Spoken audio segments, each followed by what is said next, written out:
It's also an exciting time because it's making us wake up in Canada to some of the things that we've maybe been asleep at the wheel on in terms of taking care of our own economy.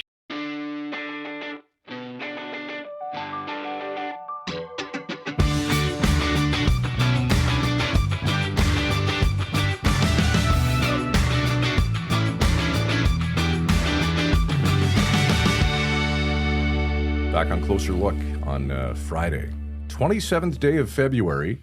The month is almost over, but more importantly, our company controller here, the keeper of the cash, the one who knows where all the bodies are buried. That's what they say about accountants, That's right? what they say, yeah. Trudy Aikens, just a gem of a person celebrating a birthday today. Today's her birthday. One of the best human beings I know. We just walked past her desk. It's been decorated in perfect fashion. Yes. You and I had nothing to do with it, but it looks fantastic.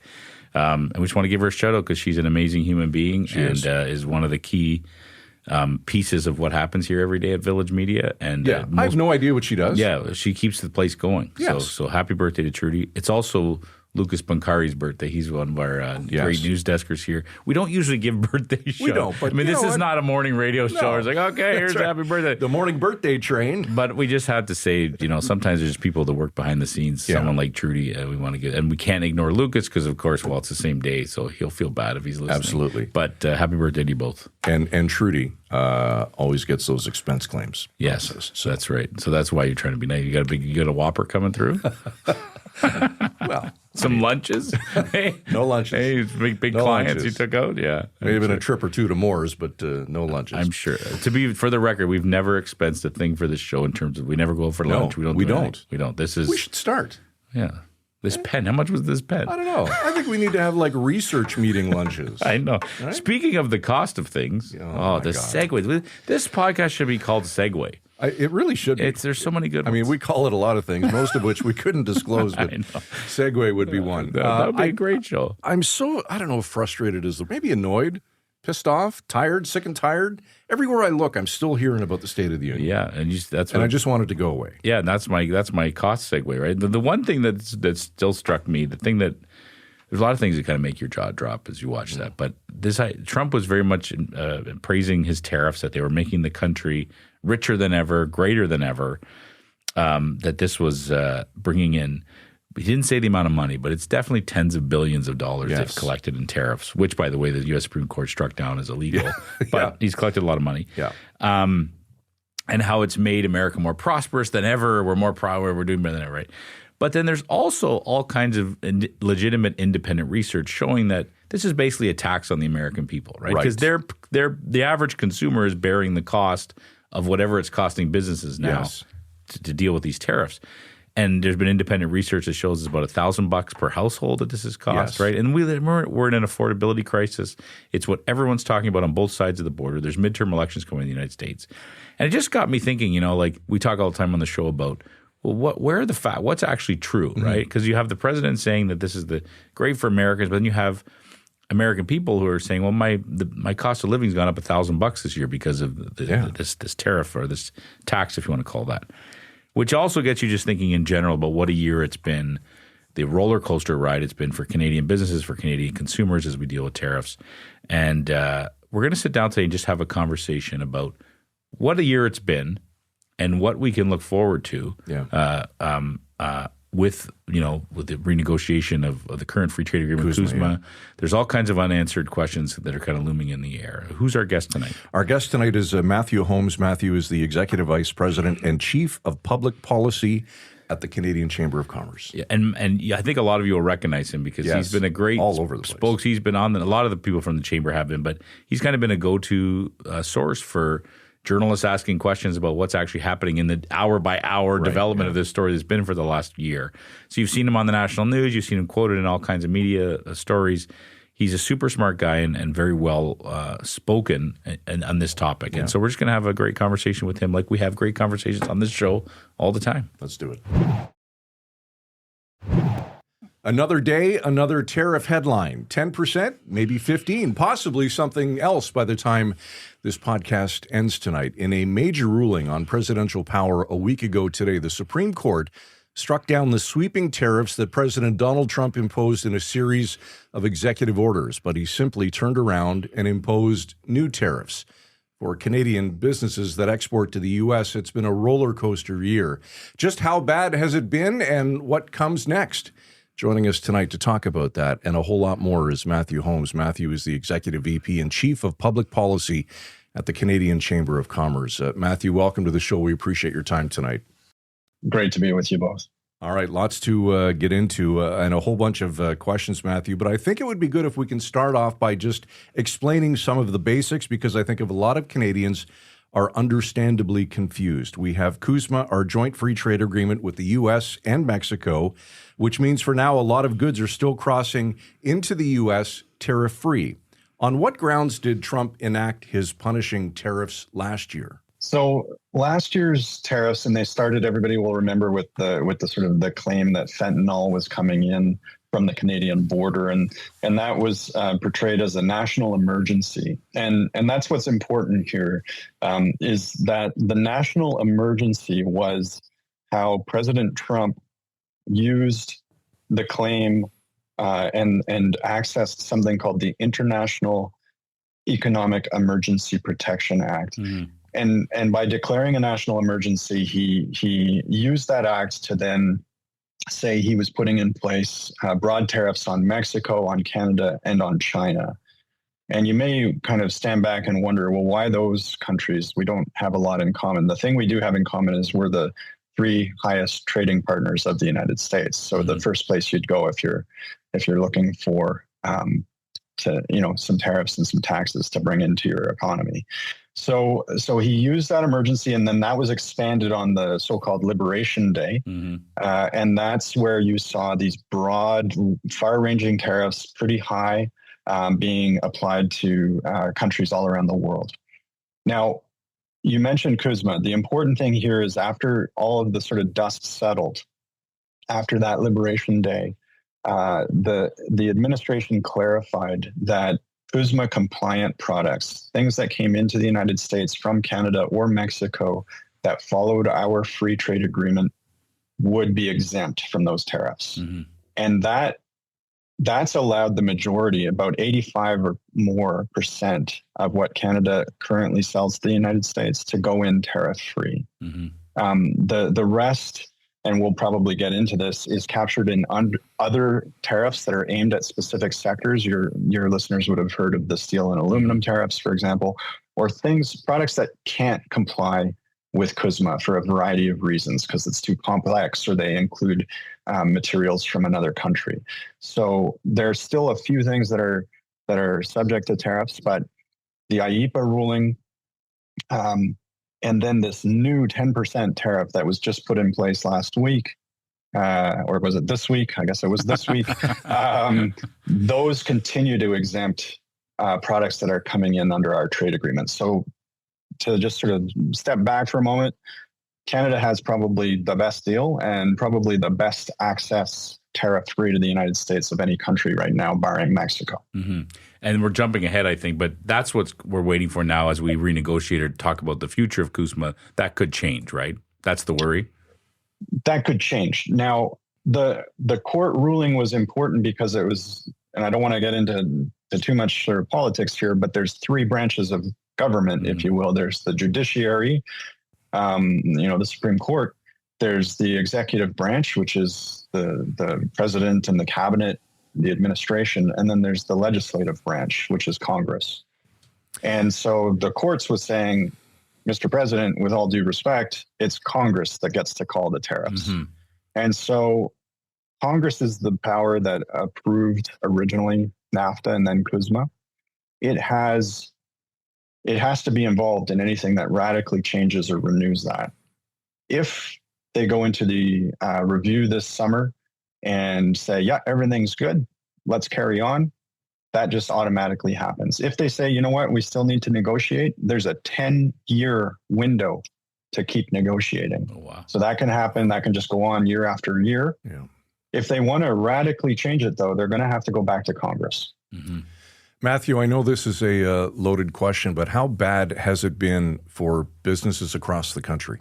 Well, it's It hasn't been good. It hasn't been good for businesses in Canada, partly and largely because of the uncertainty. There's just a ton of uncertainty out there in the marketplace because, last year alone, I think there were over 50 different changes to the American tariff code. So that's like on average one a week.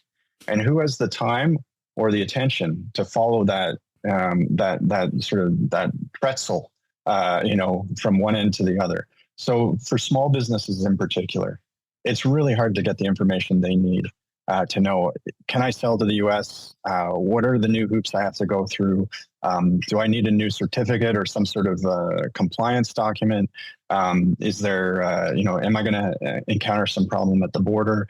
All of those things are really, really difficult for particularly small businesses to know. So you put your capital on the sideline, you put off decision making, you wait a little longer, and that's bad for business. From your conversations with Canadian business leaders, what's actually happening right now? Are companies doing things like pausing hiring, delaying capital investments, maybe rerouting supply chains, all of the above? All of the above. And for some, and my heart goes out to them.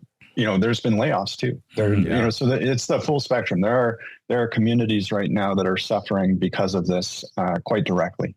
And the businesses that rely on those workers, the restaurants, you don't think of them as trade exposed, but you've got an independent restaurant in your community that really relies on the lunchtime crowd. And if there's a layoff or a furlough, they're not supporting their local businesses either.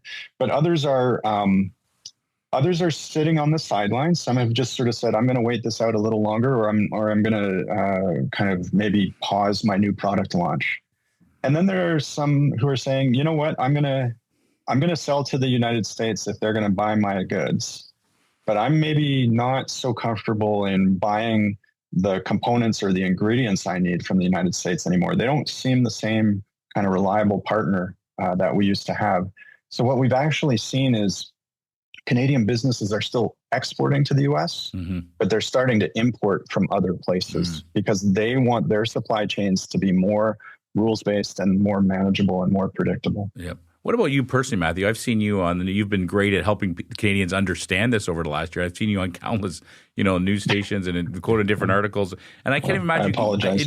It's been great. I can't even imagine that you would have ever thought you'd ever be talking so much about tariffs. No, I honestly did not. This was not anything. I did not expect my mother-in-law to be recording me on television with regularity. We'll send her the link. We'll send her the link when we're done now. So no, it's been quite the year. I'll say it's been a wild ride. I just got back from Washington, D.C. this week. I was there during the State of the Union address. I wasn't in the room, but I was in the city, and it was surreal. But it's been, it's also an exciting time because it's making us wake up in Canada to some of the things that we've maybe been asleep at the wheel on in terms of taking care of our own economy here at home, and what are the important things we need to do to remain resilient and to maybe have more trading partners than just one or two that we rely on. But it's also been, from these sort of moments of crisis come opportunities. So it's exciting to see kind of that attention on the economy in Canada for the first time in many, many years. It's a great point. I do want to ask you about the State of the Union, but just going on what you just said, I think you've been quoted in the past too saying, let's not waste this crisis. This is a great opportunity. Absolutely. Can you speak more to that? I mean, what do we need to be thinking about now that we've gotten used to this new world of tariffs? Well, it's everything. I mean, one of the things I've been saying is what's bad for business is losing your number one customer. And we know that's the United States, and that's not going to change. We're their neighbor. We have a lot of connectivity. We have the same time zones, roads, highways, ports, rail, everything links us together, and that won't change. But what's also bad for business is only having one customer. And so that kind of challenge is, can we diversify? And you're hearing the Prime Minister and others talk about that opportunity and that need to diversify, but that takes time, it takes money. And for, you talk to our farmers out west, they'll tell you pretty quickly, I can't diversify unless I have rail getting me to port and I have a port that brings me to a different market. And that's why we need these major projects, why we need to look at what we call trade infrastructure. How do we get people and goods to market? And should we start talking more about east, west, and north and less about south? It's probably time for us to do that.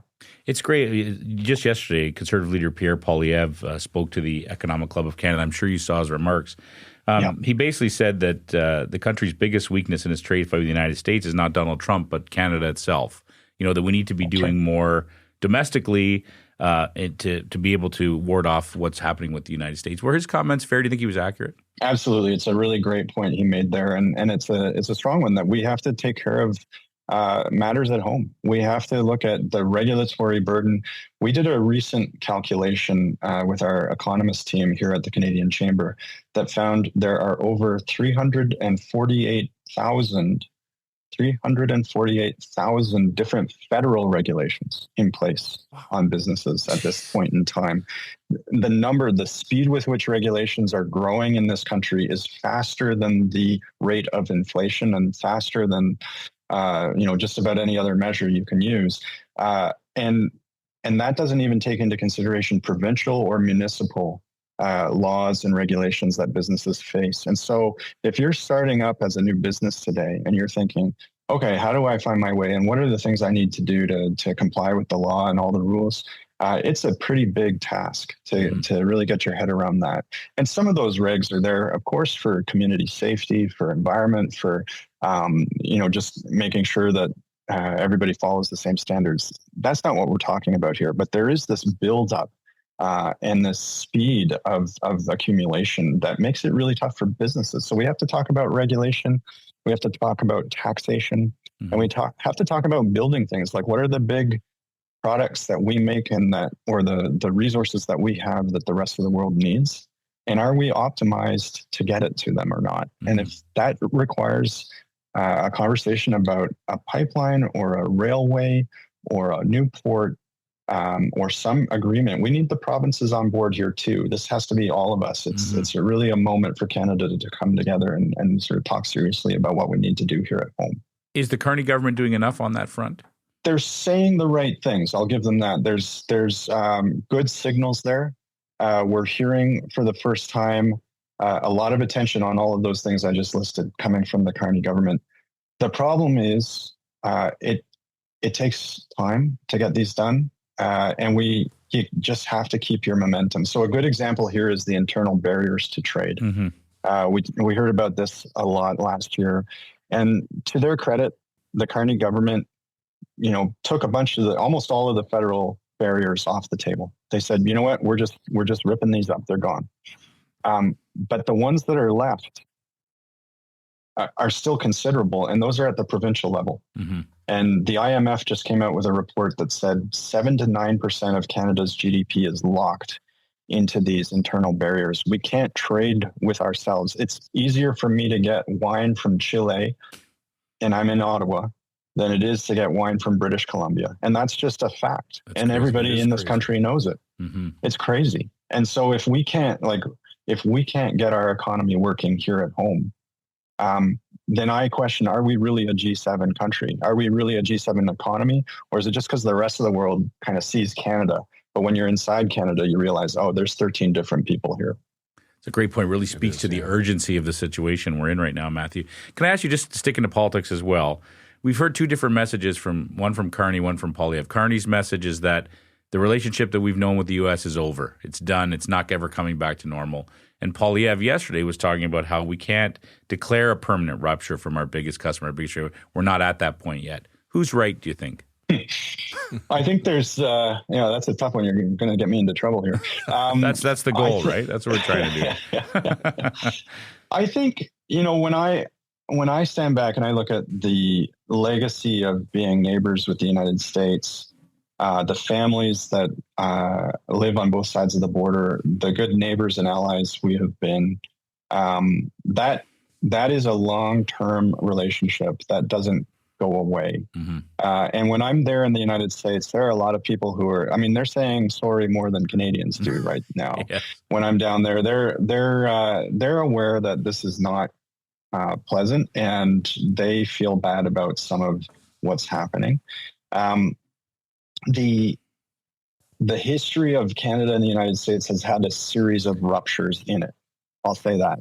So this isn't the first rupture, but I think it's still a significant moment where, again, it's a wake-up call. We can do better here in Canada. We need to do better here in Canada. And I would argue a stronger Canada that is doing that better is a better neighbor and a better friend to America down the road. And so I'm very optimistic that we will continue to trade and we will continue to be allies, and we will hopefully take on a really strong continental security and economic security kind of frame together. But I think we have to take advantage of this moment and say, you know what, we can't just do this by hitching our wagon to what they're doing and just kind of being complacent about it. That's not a good way for Canada to carry forward. Matthew, kind of a three-parter here. Trump's State of the Union earlier this week talked about how these tariffs have brought in billions of dollars and that they've helped make the country extremely rich. Is that true? And how costly are these tariffs to America and, by extension, American consumers? And can you maybe give some examples? So it's true that the tariffs have brought in untold billions of dollars. I've heard upwards of 150 billion into the United States. What's also true, though, is that the Supreme Court just found that those were brought in illegally, that the authority to carry those or to capture those did not exist. And so in response to that, of course, the government is trying to find new tariffs and new ways to bring that in.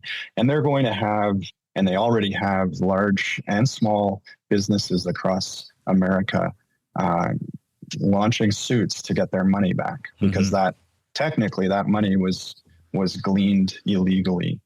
Now, the New York Fed, so the Federal Reserve Bank out of New York, so an official entity or organ of the government did a study recently, which similar studies were done at Harvard and elsewhere, found that 90% of those tariffs go to the end consumer, go to the businesses that are buying the products. And those are American consumers and American businesses. So this is a tax on their people. It's just by a different name. And it's costing American consumers and American businesses an untold amount of money. And at this point, the best estimate I've seen is from the Tax Foundation. And they said it's added up to over $1,000 per household just in 2025 alone in the United States. And that will continue for as long as this tariff program continues. And I'm assuming our people, our government officials, make that case to Americans when they're behind closed doors, to the American officials, whoever they're speaking to. Are they just not hearing that number? I think, well, what you're seeing right now, and I think we'll see more of this as the midterm elections get closer this fall in the United States, but affordability is a real issue in America right now, as it is here at home. But consumers are feeling the costs of everyday life are not getting better, and they're increasingly understanding that tariffs are not fixing that problem. They're actually contributing to the problem. So I think over time, as more consumer awareness grows on that, I think they'll be frustrated with this attempt. Now, Trump and his government have made efforts to address that in certain areas. They made an allowance on beef to bring the price of beef down, for example, and coffee and other commodities that people consume regularly and are really price sensitive to. So they've done that ironically by reducing the tariffs that they put in place. So there's an acknowledgement there that the tariffs add to the prices of everyday goods. And that when they need to kind of lighten the pressure, they kind of ease them off a bit. So that in again or on again, off again kind of approach also makes it hard for the consumer to really track, what's going on here and what's having a direct relationship on the prices of things. So that makes it tough to argue against, just because it's confusing, like all of this is. Yes. Yeah. What I think the administration, the people around Trump, the president himself, are really convinced of this model. They are trying to overhaul and change the model that America uses to bring money into the treasury. And he's signaled to the electorate, we're going to continue on this, and then we're going to let you have less income tax down the road. Mm-hmm. And doesn't happen overnight. I don't agree that it will be successful, but that is the model that they're under, and that they feel that is the vision that they feel they're pursuing. And so I don't expect it to change. We're going to see more of this before we see less. Yeah, I'd like to see that day when they give the income tax back. This is a fascinating conversation, Matthew. And I'm sorry, I know you're a busy man, but thank you for this. We do have a few more questions, if that's okay. The refunds issue you brought up is fascinating, because some of the Canadian companies, I think of Algoma Steel in particular, they're the importer of record when they're sending stuff over the border. So do they have a case to make that they should get a refund?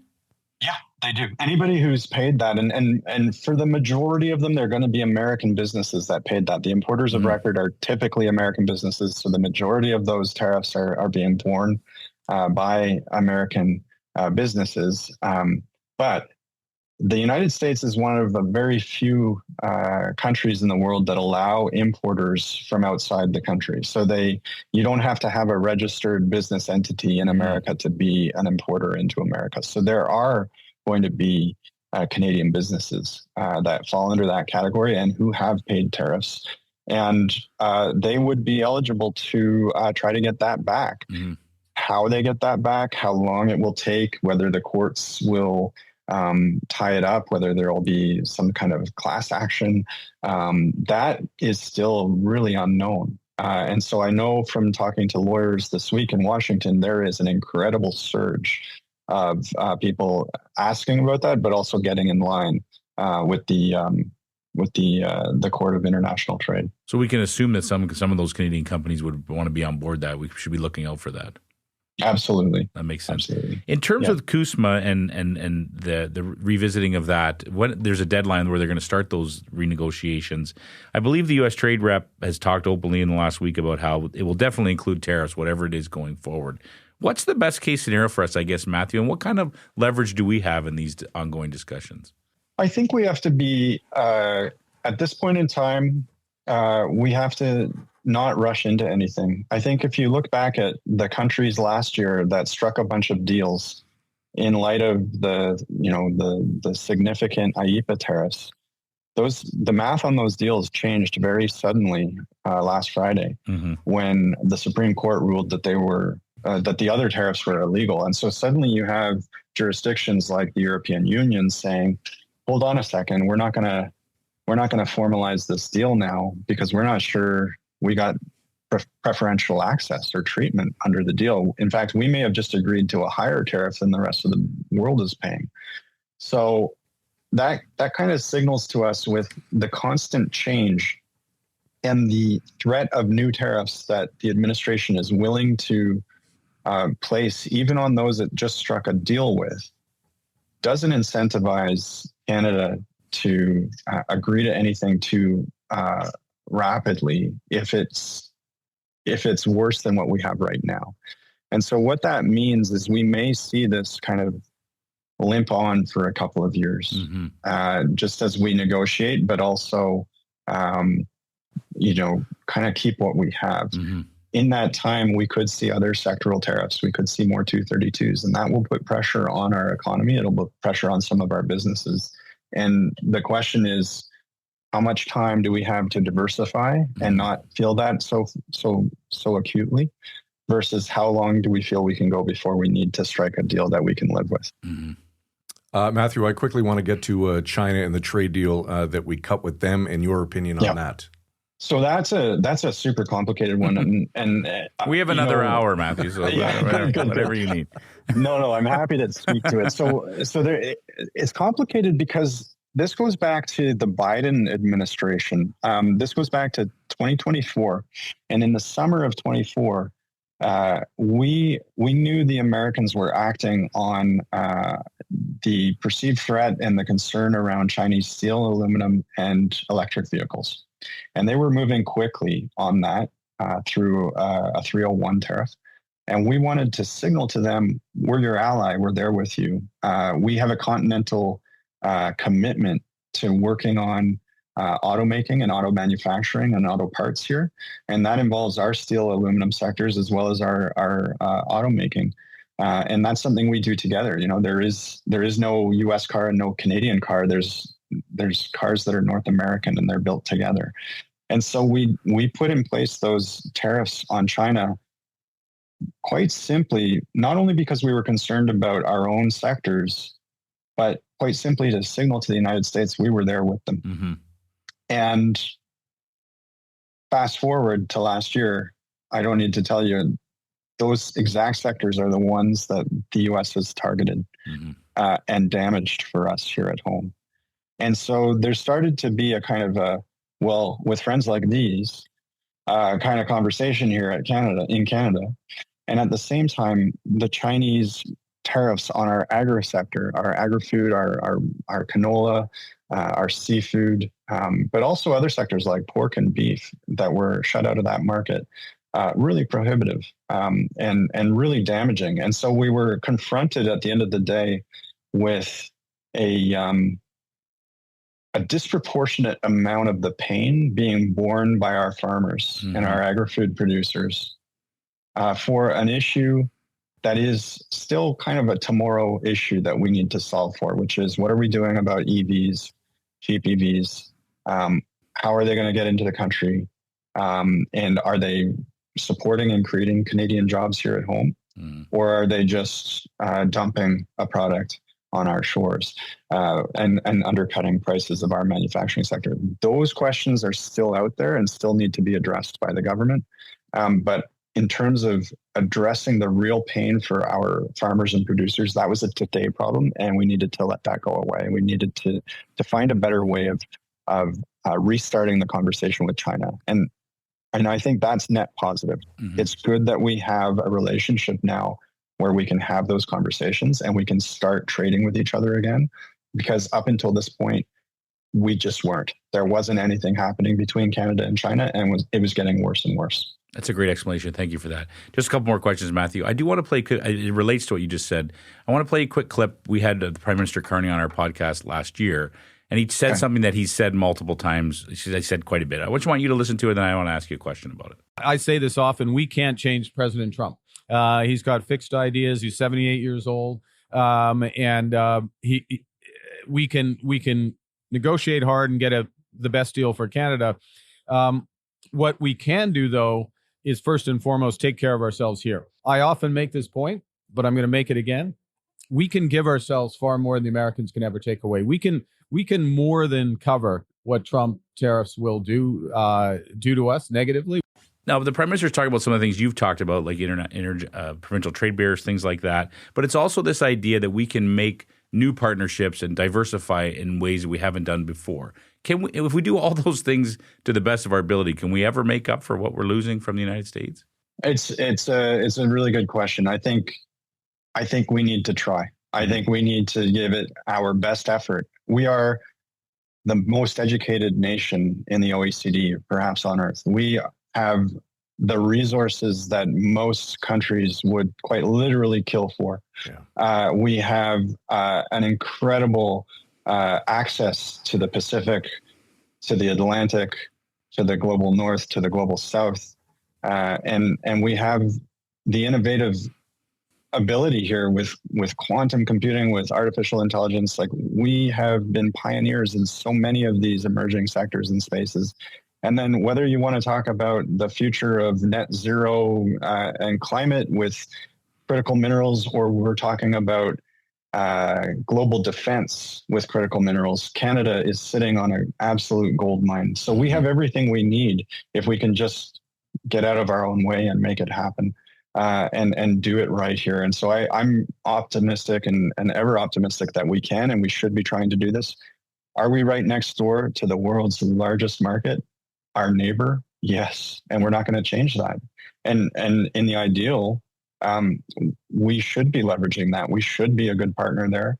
And I will just, maybe I'll end on the Arctic, and by saying countless administrations, probably going back to Nixon, have asked us to do more there, to take it seriously, to take continental security and sovereignty and our commitment to NATO and to NORAD seriously.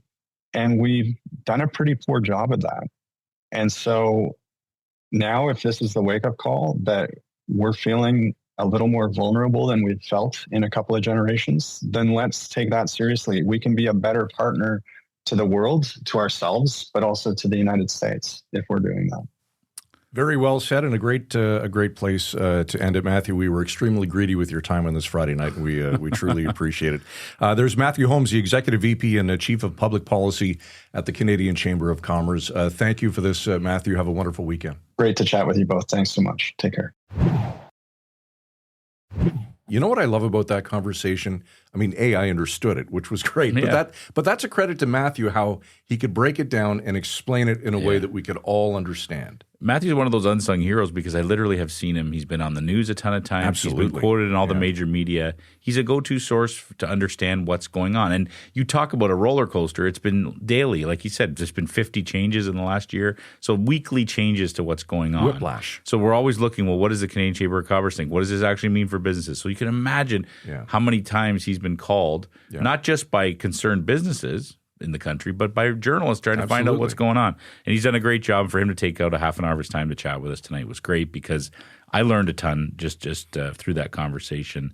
And the bottom line is there's a lot of uncertainty ahead. We still don't know so many things that are going to happen. And I'm sure we'll have him back on to chat about some more of them. We certainly will, and looking forward to that as we're looking forward to our weekend, and you should too. Closer look at villagemedia.ca. Reach out anytime. We'd love to hear from you. And sign up for our emails absolutely free of charge. Closerlookpodcast.ca is where you can do just that. Derek Turner at the helm tonight. As always, Michael Friscolanti, our editor-in-chief. I'm Scott Sexsmith. We appreciate your time this week. Like we say, enjoy your weekend. Make the most of it. We'll see you back here Monday night at 7, right here on Closer Look. Frisco and Scott's Wardrobe provided in part by Moores, Sault Ste. Marie.